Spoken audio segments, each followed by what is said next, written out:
सैनिक जी आका।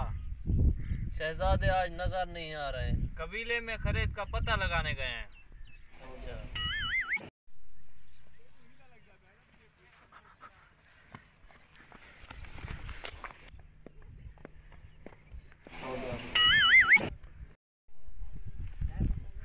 शाह सुलेमान, जैसा कि तय पाया था, कबीले में जो भी भात का देगड़ा पकाएगा वो हमें बुलाएगा। काला तेगर ने हमें नहीं बुलाया।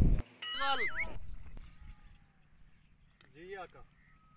काला तैगार को हाजिर किया जाए। जी मेरे आका। की हिम्मत कैसे हुई? अकेले भत खा गया सारा। उसे ऐसी दर्दनाक सजा दूंगा कि आइंदा कोई अकेला भत खाने की कोशिश ना करे।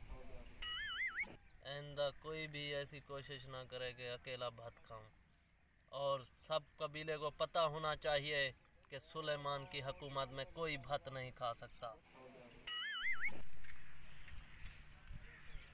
आज गया भी मच्छी पकड़ने, सरदार को पता नहीं, पता चला नहीं चला।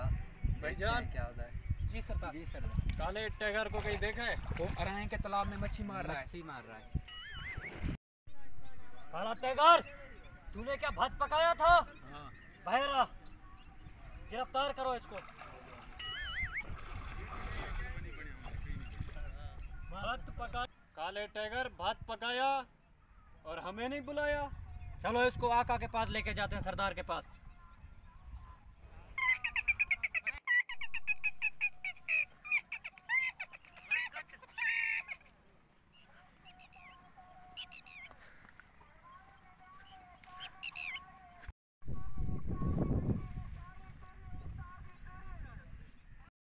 ये बेरहम कहीं का अराए के तालाब में मछलियां पकड़ रहा था। पहले भी बहुत बार भात पका चुका है।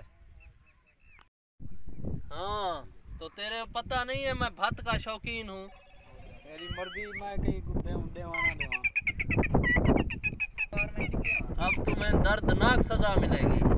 आइंदा ऐसी ताकि गलती ना कर सको। कल भात खा जाते हो। अर्तगल, इस बदबख्त को कौन सी सजा दी जाए? सजाए मौत। बीच में ना बोल। इसे मछलियों का खाना बना दिया जाए ताकि कोई भात अकेले ना खा सके। को ऐसा डालते हैं कि पहली ही मछली इसको चबा जाए। चलो।